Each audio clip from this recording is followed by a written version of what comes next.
السلام علیکم، میں لائبریری میں آپ سب کو ویلکم کرتا ہوں۔ امید کرتا ہوں آپ سب خیریت سے ہوں گے۔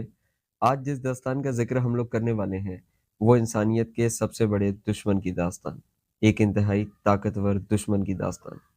جی ہاں، آپ بالکل ٹھیک سمجھے، ہم ذکر کر رہے ہیں عزازیل کا، جس کا پہلے آسمان پہ نام حارس اور لوح محفوظ میں اس کے مختلف نام جیسے رجیم، ابلیس اور شیطان بھی لکھے ہیں۔ کیوں یہ دشمن ہمارا بن گیا؟ کیوں یہ ہماری دشمنی پہ اتر آیا اور اس کی دشمنی کتنی خطرناک ہے؟ ماضی میں اس کے ساتھ ایسا کیا ہوا تھا کہ یہ روز اول سے ہی انسانوں کا دشمن ہے؟ یہ جاننے کے لیے اس کی داستان کو سمجھنا بہت ضروری ہے، کیونکہ یہ ہم سے ہی تعلق رکھتا ہے۔ تو اس داستان کو جمع کرنے کے لیے جن کتابوں سے ہم نے ماخذ جمع کیا، معلومات جمع کی، ان کی فہرست کچھ یوں ہے: عیون الاخبار الرضا والیوم 1، روضہ الصفا والیوم 1، طب لکھنؤ 1891 اور 1691 میں لکھی گئی تھی، عجائب الخصوص، تفسیر صافی، طب ایران، تاریخ طبری والیوم 1، نسائخ التواریخ والیوم 1، حیات القلوب والیوم 1 اور تاریخ اسلام۔ اور بھی دیگر کتب ہیں جہاں سے ہم لی گئی ہے، مزید واقعہ میں آگے چلتے ہوئے آپ کو بتا دیں گے، لیکن اس داستان کو شروع کرنے سے پہلے قرآن مجید فرقان حمید سورہ آراف چیپٹر 7 ورس نمبر 16 پہ اگر غور کرتے ہیں تو اس میں یہ دشمن قسم کھاتا ہے اللہ تعالیٰ کے سامنے کہ جس طرح تو نے مجھے گمراہ کیا میں تیرے بندوں کو بھی گمراہ کروں گا، جس کے جواب میں سورہ اعراف چیپٹر 7 کی ہی ورس نمبر 18 میں اللہ تعالیٰ فرماتا ہے کہ میں تجھے اور ان کو جن کو تو گمراہ کرے گا جہنم میں بھر دوں گا۔ تو ایک ہی بہت ہی گھاٹے کا سودا ہے، اور جاننے کا ضروری ہے کہ اس شیطان نے اس کے ساتھ ایسا کیا واقعہ پیش آیا تھا جس کی وجہ سے یہ ہماری دشمنی پہ اتر آیا، اور اتنی خطرناک دشمنی پہ۔ تو اگر ہم قرآن مجید سے ہی اس چیز کا جواب دیں کہ یہ کون تھا اور اس نے اللہ تعالیٰ کے سامنے انکار کیوں کیا تھا اور یہ قسم کیوں کھائی تھی، تو مزید جو چیز ہے وہ ہمیں قرآن مجید سے جو بیس ملتی ہے وہ ملتی ہے سورہ کاف چیپٹر نمبر 18 ورس نمبر 50 میں، کہ ابلیس ایک جن تھا، جنات کی نسل میں سے تھا۔ اور اگر ہم غور کریں سورہ ہجر چیپٹر نمبر 15 کی ورس نمبر 26 اور 27 پہ، تو 26 میں اللہ تعالیٰ فرماتے ہیں کہ ہم نے آدم کو کھنکھناتی مٹی سے بنایا، اور اس سے پہلے ہم نے آگ کے شعلے سے، آگ سے جنات کو بنایا تھا، یعنی جنات کی نسل ہم سے پہلے بن چکی تھی، زمین پہ آباد تھی۔ تو یہاں تک بیس بنا کے اب ہم تاریخ کا سہارا لیتے ہیں آگے بڑھتے ہوئے۔ تو عیون الاخبار الرضا والیوم 1 باب نمبر 24 اور حدیث نمبر 1 میں حضرت علی شیر خدا ارشاد فرماتے ہیں کہ جس طرح انسان کی نسل آدم سے چلی تھی، اسی طریقے سے جنات کی نسل ایک ابو الجن سے چلی تھی جس کا نام تھا شومان۔ شومان کی نسل جب زمین پہ بہت زیادہ پھیل گئی تو اللہ تعالیٰ نے اس پہ شریعت نافذ کر دی، اور ایک لمبے عرصے تک وہ شریعت کی تابعداری کرتے رہے، اور اس کے بعد پھر فتنہ و فساد میں پڑ گئے۔ جب یہ نسل فتنہ و فساد میں پڑ گئی تو اللہ تعالیٰ نے ان پہ عذاب بھیجا۔ ان میں سے جو شیطان جنات تھے، جو انکار کرنے والے تھے، ان کو کثیر تعداد میں اللہ تعالیٰ نے موت کے گھاٹ اتار دیا، اور جو بچے ہوئے لوگ تھے ان میں سے ایک جن حلیہ عیش کو ان کا سربراہ بنا دیا اور ان پہ شریعت نافذ کر دی۔ حلیہ عیش کی نگرانی میں نسل جنات ایک عرصے تک شریعت کی تابعداری کرتی رہی، اور کچھ عرصے کے بعد وہی ہوا جو پہلے ہوا تھا، یعنی کہ نسل جن نافرمانی پہ اتر آئی۔ اسی طریقے سے دوسرا جو سردار بنایا گیا، حلیہ عیش کے بعد جو دوسرا سردار بنایا گیا تھا جنات میں سے، اس کا نام تھا ملکہ۔ ملکہ کو جنات کا سردار بنا دیا گیا اور شریعت کا حکم دے دیا گیا، شریعت میں کچھ اور حکم نافذ کر دیے گئے تاکہ فتنہ و فساد نہ پھیلے۔ ایک عرصے تک جنات نے پھر اس کی تابع داری کی، اور گزشتہ دور کی طرح پھر جنات اپنی نافرمانیوں پہ اتر آئے۔ تو تیسری دفعہ، تھرڈ ٹائم، جس جن کو سربراہ بنا گیا تھا اس کا نام تھا ہاموس۔ ہاموس کو سربراہ بنایا گیا، اس کی سربراہی میں شریعت کی پاسداری کی گئی، اور ہاموس کے مرنے کے بعد، وفات کے بعد، جنات نے جو زمین پہ قتل و خارت اور ادھم مچایا وہ اس حد تک خطرناک تھا کہ اس کا ذکر آسمان پہ بھی ہوتا تھا۔ تو ملائک آپس میں ذکر کیا کرتے تھے کہ یہ کس قسم کی مخلوق ہے اور کیا فتنہ و فساد انہوں نے برپا کر رکھا ہے زمین پہ۔ اسی فتنہ و فساد کو ختم کرنے کے لیے اللہ تعالیٰ نے ملائک کے ایک لشکر کو، فرشتوں کے ایک لشکر کو حکم دیا تھا کہ زمین پر جاؤ، جو نافرمان جنات ہیں انہیں قتل کر دو، ان میں سے ان کو قتل کرو جو بالغ ہیں، اور جو نابالغ ہوں، جو بڑے نہیں ہوئے، مطلب بلاغت تک نہیں پہنچے، انہیں اریسٹ کر لو۔ لہٰذا حکم خداوند دو عالم کی پاسداری کی گئی، جنات کو کثیر تعداد میں، جو نافرمان جنات ان کو قتل کیا گیا جنگ کے بدلے میں۔ کچھ جنات ان میں سے روپوش ہو گئے تھے، جزائر کی طرف کھدیڑ دیے گئے تھے، اور جو دور دراز جزائر سمندر میں موجود ہے وہاں پر پناہ گزیر ہو گئے تھے۔ اکثر کو مار دیا گیا تھا، اور ان میں سے جو نابالغ تھے ان کو گرفتار کر کے ہوا میں اریسٹ کر دیا گیا تھا۔ آپ سمجھ لیں کہ جیسے جہاں بادل ہوتے ہیں فضا میں، ایٹماسفیئر کے اندر، وہاں انہیں قید کر دیا گیا تھا۔ انہی میں سے ایک جن تھا جس کا نام تھا عزازیل، نابالغ گرفتار بچوں میں سے ایک جن تھا جس کا نام تھا عزازیل۔ پھر سے جو بچے ہوئے جنات تھے اللہ تعالیٰ نے ان پہ شریعت نافذ فرمائی، اور جو گرفتار ہو چکے لوگ تھے ان کو بھی شریعت کی پاسداری کا حکم دیا۔ فرشتوں نے ان کی تبلیغ کی، انہیں علم سکھایا۔ تو عزازیل جو ہے یہ عبادت میں اتنا آگے نکل گیا، اس حد تک آگے نکل گیا کہ حیران کن بات یہ تھی، عرش اول پہ ملائک اس کا تذکرہ کرنے لگے کہ ہم میں بھی کوئی ایسا عبادت گزار نہیں ہے۔ لہٰذا پہلے آسمان کے فرشتوں نے اللہ تعالیٰ سے سفارش کی کہ اللہ تعالیٰ یہ عزازیل جو ہے بہت ہی عبادت گزار ہے، اگر تیری اجازت ہو تو کیا ہم اسے فرش اول پہ لے آئیں؟ اللہ تعالیٰ نے ارشاد فرمایا اگر تم چاہو تو لے آؤ، کیونکہ اللہ سب جاننے والا تھا۔ لہٰذا ملائک کی فرمائش پہ عزازیل پہلے آسمان پہ پہنچا، وہاں اس کا نام حارث رکھا گیا۔ وہاں پر یہ عبادت کیا کرتا تھا ملائک کی صف میں، اور اس نے وہاں پر بھی ملائک کو عبادت میں پیچھے چھوڑ دیا۔ اتنے سجدے ادا کیا کرتا تھا، اتنی عبادت کیا کرتا تھا کہ اس جیسا کوئی بھی نہیں تھا۔ اسی طریقے سے ترقی کرتے ہوئے یہ دوسرے آسمان پہ پہنچا، کیونکہ دوسرے آسمان کے ملائک نے جب دیکھا کہ آسمان اول، عرش اول پہ جو عزازیل ہے یہ بہت عبادت گزار ہے، اس جیسا تو کوئی دوسرے آسمان پہ نہیں ہے، تو ملائک نے پھر خدا سے دعا کی اور یہ دوسرے آسمان پہ ترقی کر گیا۔ اسی طریقے سے کرتے کرتے یہ سکسٹ آسمان تک پہنچ گیا، اور کتاب کا نام ہے صاحب حکمت و لطائف۔ اس کے اندر عبارت موجود ہے کہ جب چھٹے آسمان پہ عزازیل ملائک کو ذکر سکھایا کرتا تھا، پہلے یہ صرف عبادت کیا کرتا تھا، چھٹے آسمان پہ ترقی کرنے کے بعد اس کی ذمہ داری بڑھا دی گئی، یہ ملائک کو سکھایا کرتا تھا علم، کیونکہ وہ اللہ کی طرف سے نہیں تھی، ملائک نے فرمائش کی تھی کہ وہ ترقی کا راز جس نے تمہیں زمین سے چھٹے آسمان تک پہنچا دیا وہ ہمارے ساتھ بھی شیئر کرو۔ تو عزازیل انہیں درس دیا کرتا تھا، لوح محفوظ سے علم حاصل کر کے ملائک کو درس دیا کرتا تھا۔ تو جو درس وہ دیا کرتا تھا، کتاب صاحب حکمت و لطائف میں عبارت موجود ہے کہ چھٹے آسمان پہ اس کے لیے یاقوت کا منبر لگا کرتا تھا، کرسی لگا کرتی تھی، اس یاقوت کی کرسی پہ بیٹھ کر یہ ذکر کیا کرتا تھا، اور اس کے سر پہ نور کا پرچم لہرایا کرتا تھا۔ اتنا بلند رتبہ اس کو دیا گیا تھا۔ لیکن اس دوران جب عزازیل ترقی کرتے ہوئے اوپر جا رہا تھا، آسمانوں پہ ایک کے بعد ایک کے بعد ایک ترقی کر رہا تھا، اس میں بہت دور گزرے۔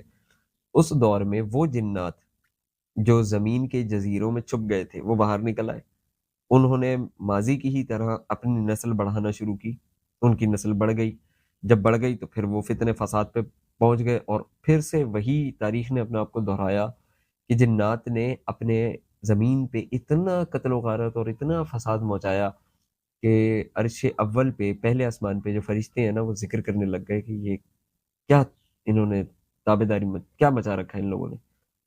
یہ بات جب ایک سے دوسرے، دوسرے سے تیسرے آسمان تک پہنچی، چھٹے آسمان تک پہنچی، تو عزازیل کو بھی اس کا علم ہوا، تو عزازیل نے ایک دن اپنے ذہن سے سوچا کہ اب میں ذکر بھی کرتا ہوں، کیوں نہ میں ملائک کا لشکر لے جا کر زمین پہ بھی دعوت دوں، جیسے میں فرشتوں کو دیتا ہوں ویسے میں جنات کو دیتا ہوں، ایسے جا کے دیتا ہوں الارض یعنی زمین پہ میں امن قائم کرنے کی کوشش کرتا ہوں، اس سے اللہ تعالیٰ کی نظر میں میرا رتبہ اور بڑھ جائے گا۔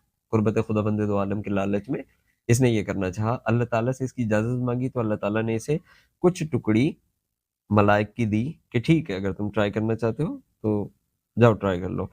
تو عزازیل ناری مخلوق جب فرشتوں کو لے کر زمین پہ آیا تو جنات نے تو دیکھ لیا تھا کہ آسمانی مخلوق نازل ہو رہی ہے، تو جو فتنہ فساد مچانے والے جنات تھے ان میں سے کچھ جن ایسے تھے جو کہ سرنڈر کرنے عزازیل کے پاس آئے تھے۔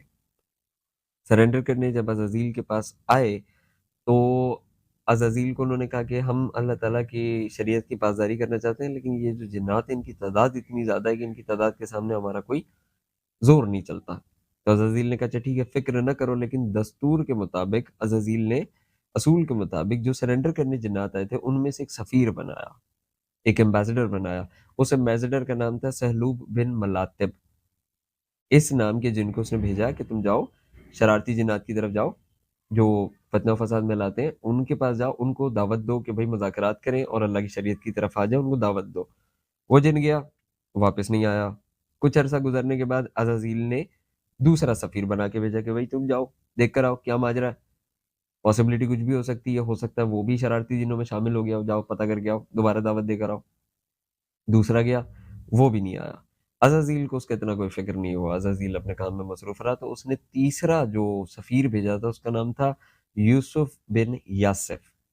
تیسرا سفیر جو شیطان سرنڈر کرنے والے جنات میں سے تھا، ان میں سے ایک سفیر بنا کے عزازیل نے بھیجا قوم جنات کی طرف دعوت دینے کے لیے. اس کا نام تھا یوسف بن یاسف. تو جب یوسف وہاں پہنچا تو شرارتی جنات نے پہلے دو سفیر کا قتل کر دیا تھا، اس لیے وہ واپس نہیں آئے تھے. جب شرارتی جنات کے پاس جب دعوت دینے کے لیے سفیر پہنچتے تھے نا تو ان کا قتل کر دیا جاتا تھا. یوسف کے ساتھ بھی یہی کرنے کی کوشش کی گئی. یوسف اپنی جان بچا کے جیسے تیسے وہاں سے فرار ہو گیا. فرار ہو کے یہ عزازیل کے پاس پہنچا. اس نے پوری داستان بیان کی کہ بھائی جنات تو بڑے خطرناک ہیں، ان کو دعوت دیتے ہیں وہ ہمارا قتل کرنے پہ آ جاتے ہیں، انہوں نے پہلے دو جن تھے تو ان کو بھی مار ڈالا ہے، اب میں بچاؤں، اب میں کیا کروں، تم دعوت کے لیے بھیجتے ہو وہ تو قتل کر دیتے. اس بات پہ ناری مخلوق عزازیل جو تھا آگ و بگولا ہو گیا اور اس نے اللہ تعالیٰ سے ریکویسٹ کی کہ اللہ تعالیٰ میرے دو سفیر مار دیے گئے ہیں، یہ لوگ باز آنے والے نہیں ہیں، جنات باز آنے والے نہیں ہیں، آپ مجھے فوج عطا فرمائیے فرشتوں کی اور میں جنگ کروں گا ان جنات سے اور زمین میں امن قائم کروں گا. کیونکہ اس کی فرمائش تھی، اس کی دعا تھی، تو اللہ تعالیٰ نے ملائک دے دیے جواباً. کیونکہ اللہ سے طلب کیا گیا تھا تو اللہ نے دے دیے، دعا رد نہیں کی. اور اللہ تعالیٰ نے اس کی کیونکہ عبادت گزار بہت تھا، اللہ تعالیٰ نے اس کی دعا رد نہیں کی اور اس کو ملائک کا ایک لشکر دے دیا گیا. لہٰذا عزازیل نے ایک بہت ہی عظیم جنگ لڑی، جنات کا صفایا کر دیا، شریعت نافذ کر دی، اور اس کے بدلے میں عزازیل خوش ہو گیا.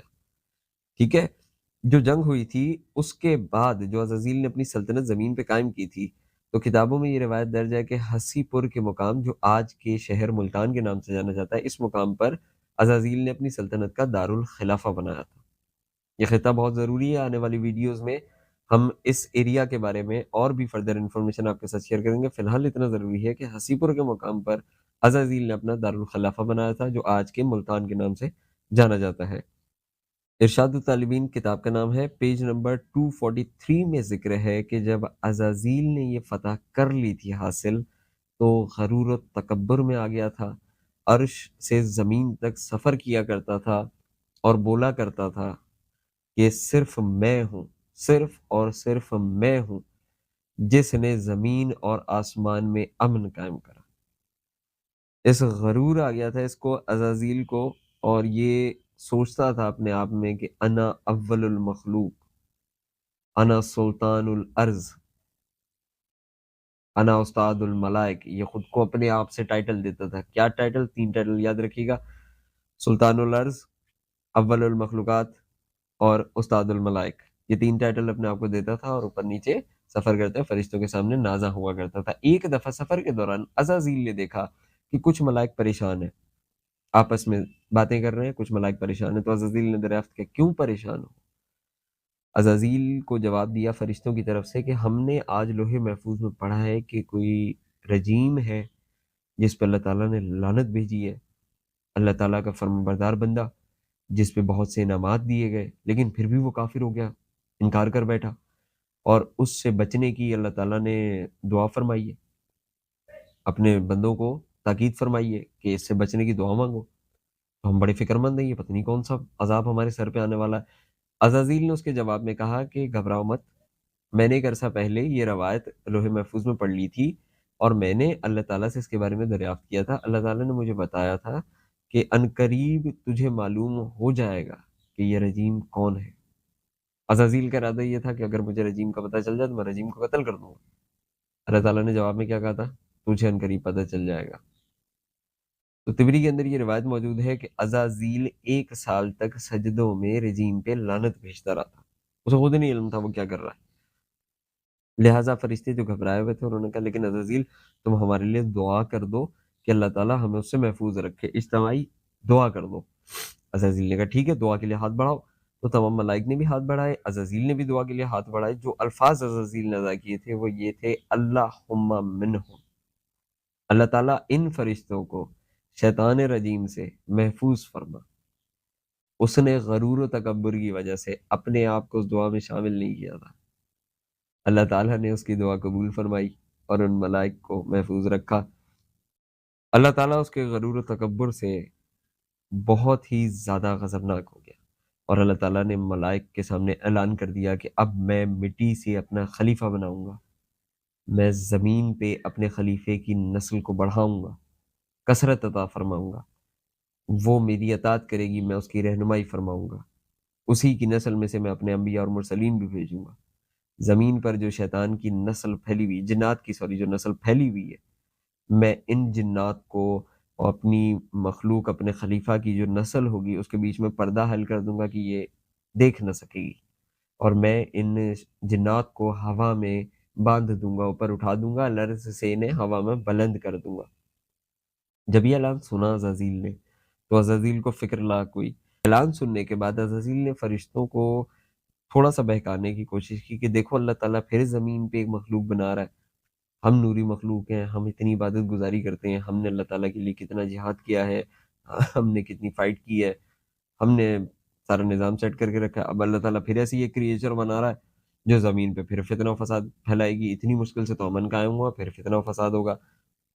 لہٰذا فرشتوں میں سے چند نے بارگاہ الہی میں اس اعلان کے جواب میں کہا کہ یا خدا، کیا تو زمین پر ایسی مخلوق بنانا چاہ رہا ہے جو پھر فتنہ و فساد پھیلائے گی، نظام کو برباد کر دے گی؟ کیا تیری عبادت و تسبیح کے لیے ہم کافی نہیں ہیں؟ جس پر اللہ تعالیٰ نے جواب دیا تھا کہ جو کچھ میں جانتا ہوں تم نہیں جانتے۔ اس جواب پر ملائک تو خاموش رہے، لیکن عزازیل کے دل میں کھٹکا تھا، تھوڑا سا اس کے دل میں نکتہ تھا۔ اب آگے اگر ہم دیکھتے ہیں سورہ بقرہ چیپٹر نمبر 2 ورس نمبر 31 سے 33 میں یہ کہانی آگے بڑھتی ہے کہ اللہ تعالیٰ نے حضرت آدم میں اپنی روح پھونک دی اور ان کو علم عطا فرمایا، اور ملائک کے سامنے علم کی جو کسوٹی رکھی گئی، اس کے بعد ملائک کو حکم ہوا کہ سجدہ کر دو آدم کو، تو ملائک سجدے میں گر گئے۔ لیکن عزازیل کیونکہ غرور و تکبر میں تھا، کس غرور و تکبر میں؟ انا سلطان الارض، انا استاد الملائک، انا اول البشر، یہ تین چیزیں اس کے غرور کا سبب۔ اس نے دیکھا کہ جب آدم کو اللہ تعالیٰ نے علم عطا کر دیا، ملائک کو اس کے سامنے جھکا دیا، الارض کی خلافت بھی آدم کو دے دی گئی، تو اس کے ہاتھ سے تو تینوں چیزیں ایک جھٹکے میں نکل گئی نا۔ اس غرور و تکبر، اس لاس کو دیکھتے ہوئے جھنجھلا کر اس نے انکار کر دیا اور کہا میں آگ سے بنا ہوں، یہ مٹی سے بنا ہے، میں اس سے افضل ہوں، میں اسے سجدہ نہیں کروں گا۔ یہی غرور، یہی تکبر کہ الارض کی سلطنت کا لالچ، استاد الملائک کا ٹائٹل اس کا لالچ، اور اول البشر، اول المخلوق ہونے کا جو اس کو ایک غرور تھا، وہ سب کا سب اسے جاتا ہوا نظر آیا ایک ہی جھٹکے میں۔ حضرت آدم کو اللہ تعالیٰ نے یہ تمام تر چیزیں عطا فرمائی، اور اس بات پر شیطان نے اللہ کے سامنے انکار کر دیا۔ اللہ نے اس پہ اسی وقت لعنت بھیجی۔ جب اس نے انکار کیا تو اللہ تعالیٰ نے پوچھا کہ کیوں تو نے اس سے سجدہ نہ کیا جسے میں نے خود خلق کیا ہے؟ تو اس نے کہا کہ میں آگ سے بنا ہوں، یہ مٹی سے بنا ہے، میں اس سے افضل ہوں۔ یہ افضلیت کا جو دعویٰ کیا نا، اللہ کو یہ نہیں پسند آیا، کیونکہ سب سے افضل خدا کی ذات ہے۔ اللہ تعالیٰ نے اس پہ لعنت بھیجی اور بولا نکل جائے یہاں سے، تو ابلیس ہو گیا۔ تو جب اس پہ لعنت کی گئی تب ملائک کو پتہ چلا کہ جس سے پناہ مانگنے کا حکم تھا شیطان رجیم، وہ یہ ہے، اور اسے بھی تب پتہ چلا کہ جس شیطان رجیم کے بارے میں میں نے پوچھا تھا، دریافت کیا تھا، وہ دراصل میرا ہی ذکر تھا، میں ہی تھا۔ اس بات پر شیطان جو تھا عزازیل، اس نے اللہ تعالیٰ کے سامنے یہ جملے بیان کیے جس کو قرآن مجید میں اللہ تعالیٰ نے اپنے الفاظ میں کوٹ کیا ہے کہ جس طرح تو نے مجھے گمراہ کیا ہے اس طرح میں تیرے بندوں کو گمراہ کروں گا۔ میں سمجھتا رہا کہ سلطان الارض میں ہوں، تو نے اسے بنا دیا۔ میں سمجھتا رہا استاد الملائک یعنی علم کی میراث مجھے دی گئی ہے، تو نے اسے عطا کر دی۔ میں سمجھتا رہا اول البشر میں ہوں، اول المخلوق میں ہوں، تو نے اسے عطا کر دی۔ تو یہ جو چیزیں تھیں، شیطان خود بخود اپنے آپ کو ٹائٹل دیا جا رہا تھا، خود بخود اپنی اچیومنٹ سیلیبریٹ کیا جا رہا تھا، حالانکہ اللہ کی طرف سے اسے کوئی ٹائٹل نہیں دیا گیا تھا۔ اسی گمراہی کی وجہ سے اس نے کہا تھا کہ جس طرح مجھے گمراہی دی گئی ہے، اس طرح میں تیرے بندوں کو بھی لالچ دوں گا انہی چیزوں کا، اور انہیں گمراہ کروں گا تیری راہ سے، تیری راہ راست سے گمراہ کروں گا، جس کے جواب میں اللہ نے کہا تھا کہ میں جہنم میں بھر دوں گا۔ دراصل گمراہی کسی بھی چیز کی نہیں تھی، دراصل اللہ تعالیٰ نے اسے کوئی ٹائٹل دیا ہی نہیں تھا، وہ تو خود کو اپنی طرف سے سمجھ رہا تھا نہ اسے استاد الملائک بنایا گیا، نہ سلطان الارض بنایا گیا، کچھ بھی نہیں بنایا گیا۔ وہ صرف اللہ تعالیٰ سے ہر دفعہ دعا مانگا کرتا تھا، اللہ تعالیٰ اس کی دعا سن کے قبول کر لیا کرتے تھے، اس سے زیادہ تو اسے کچھ نہیں دیا گیا تھا۔ نہ اللہ تعالیٰ کی طرف سے خود اظہار کیا گیا تھا کہ اسے عرش اول پلاؤ، دوسرے تیسرے پلاؤ، ایسا کچھ نہیں ہوا تھا۔ ملائک کی فرمائش پہ سے لایا گیا تھا، اور اللہ تعالیٰ نے اسے کوئی ٹائٹل بھی نہیں دیا تھا، اس نے خود بڑھ کے سارے یہ کام سر انجام دیے تھے۔ تو سلطنت کا لالچ، حکمرانی کا لالچ، آسمان اور زمین کی حکومت کا لالچ، علم کا کثیر ہونا اور برداشت نہ کرنا، ہمیشہ سب سے افضل ہونے کی جو ایک اسے جھوٹی غرور و تکبر کا ایک نشہ سا ہو گیا تھا، اس کی وجہ سے یہ گمراہ ہوا، اور اب ہمیں بھی، انسانوں کو بھی انہی چیزوں کا لالچ دے کر اللہ کی راہ سے گمراہ کرتا ہے۔ جب اس نے اللہ تعالیٰ کے سامنے انکار کیا، اس وقت اس کا نام ابلیس رکھا گیا۔ جب حضرت آدم علیہ السلام کو جنت میں جا کر اس نے سب سے پہلا حملہ کیا تھا نا، وہ بھی اس نے یہی کہا تھا کہ کیوں نہ میں تمہیں ایک ایسا راز بتا دوں کہ ساری زندگی کی جو سلطنت ہے، ہمیشہ باقی رہنے والی سلطنت، وہ تمہیں مل جائے گی۔ اس کا پہلا اٹیک بھی یہی تھا، اس کا پہلا حملہ بھی یہی تھا۔ تو یہ جو چیز ہے، جب اس نے حضرت آدم علیہ السلام کو بہکایا تو اس وقت یہ شیطان کہلایا، جب انکار کیا تب ابلیس، اور جب بہکایا تب شیطان کہلایا۔ اللہ تعالیٰ اس رجیم سے ہم سب کو محفوظ رکھے۔ انشاءاللہ دوبارہ ایک انٹرسٹنگ ٹاپک کے ساتھ آپ کے ساتھ جلد ملاقات ہوگی، تب تک اپنا بہت خیال رکھیے گا۔